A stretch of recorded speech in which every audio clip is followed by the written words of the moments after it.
more poetry. Since I'm feeling a little bit better from whatever pollinating is happening right now in Georgia. Yeah. So I'm gonna read today poems that I wrote in 2 years ago today.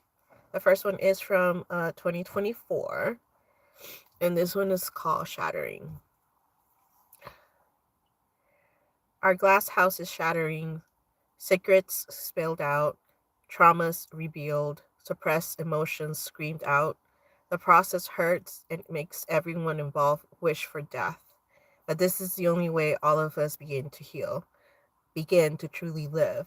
Stop the nonsense of sweeping brutal truths under the rug. Stop living for the sake of appearances and fully embrace and accept each other for who we are. It's how our family begins to heal.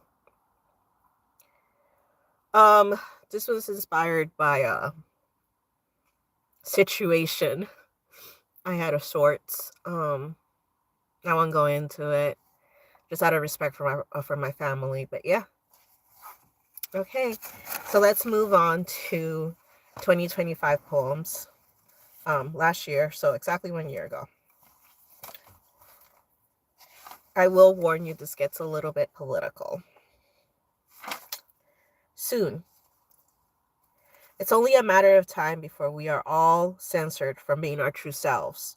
As Big Brother gets closer and closer to us, soon the freedom of expression we once enjoyed with liberty will slip away from us as the stain of fascism covers us.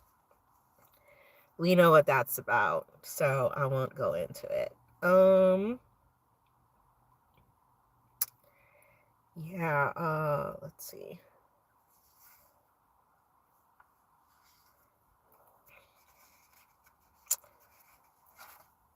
We'll see what else we have.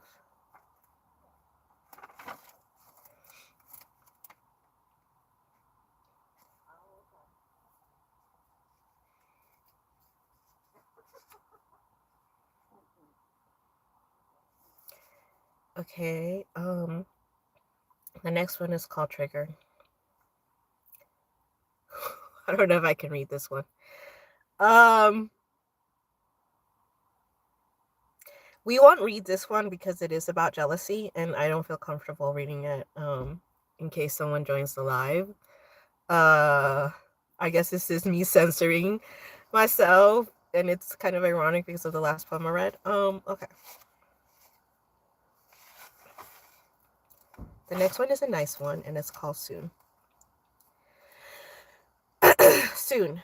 Soon there will be new seeds planted in my garden of love, and one of them will come in full bloom when the marigolds appear. Soon one have to wonder when this almost 4-year solitude.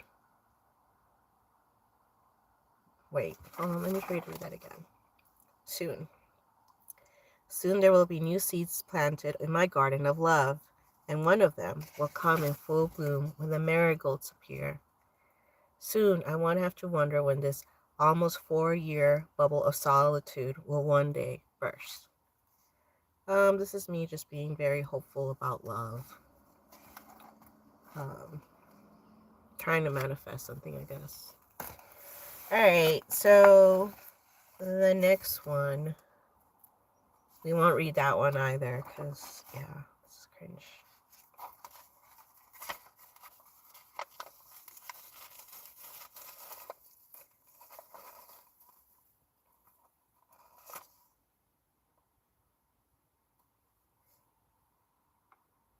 This one is actually a story.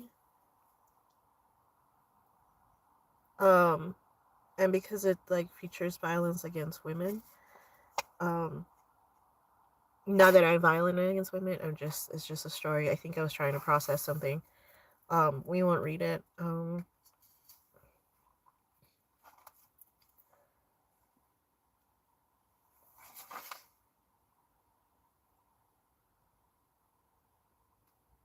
Alright, here.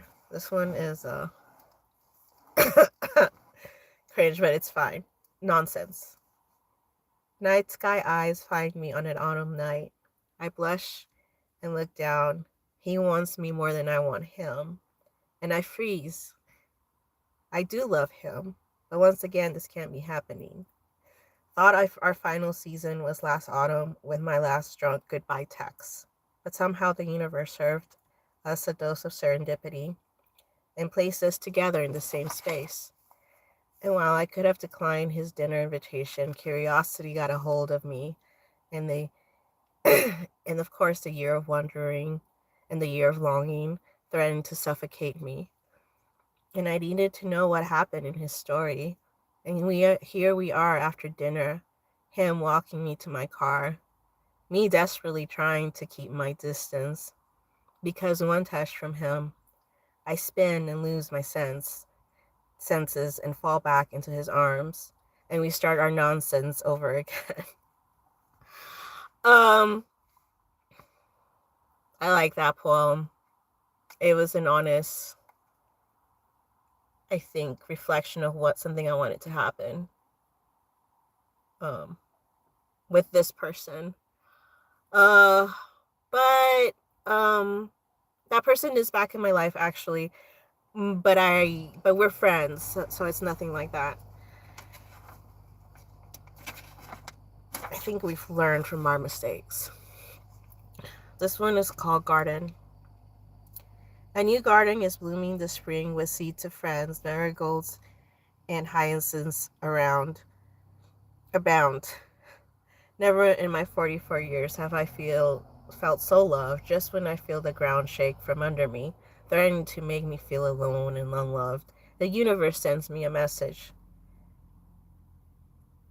It's not like that at all, and I will always matter to someone, always be worthy of love. Oh, this was a cute little poem I wrote. All right, here we go. This one's untitled. Modern minstrels of misery, sour world. I try this again. Modern minstrels of misery, sour words fall from our mouths. Mental illness, divorce, debt, lost dreams, and regrets made into poems. Unafraid, unapologetic, unashamed in our middle age. We've lost the gloss of trying to look cool.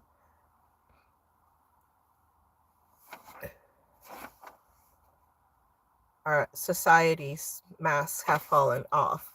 Something happened in our 40s. We stopped living for expectations, stopped living for our parents, and finally started living for ourselves. I like that one. I really like this one. Oh, shoot. Okay, this other one is called Yoga. Never had the patience for yoga, always namaste anyway, out when friends suggested. Always felt too bourgeoisie and white to me. Always felt too slow, too herbal tea for me. And the ick factor of cultural appropriation leaves a sour taste in my mouth. Those were my honest thoughts about yoga. All right, this other one we are going to skip. And this one is sad, it's political. Another day. Another day, I wake up to the news that people like me are unwelcomed here. That people like me are being treated as second-class citizens. That the words immigrant, Latino, and Hispanic are not now synonymous with delinquents and criminals. And while a part of me is tempted to book a one-way ticket to the homeland where I'll be welcome into the warmth of my family, and I won't be fetishized or asked where I'm from, I don't. Instead, I sit down and write this poem, determined to stay here and continue to stay rooted with my children, because no matter what anyone says, I belong here. I am as American as the Karen next to me, and for better or worse, America is the place that I've called home for the past 4 decades and will continue to call home until the end of my days. I like that one. It needs more edits, but yeah, that's it. Let me see if I have any other poems here to read.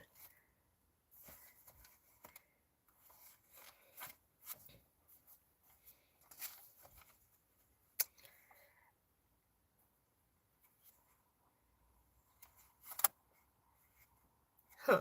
Okay. I think that's it. All right. Well, that was great. We'll see what happens.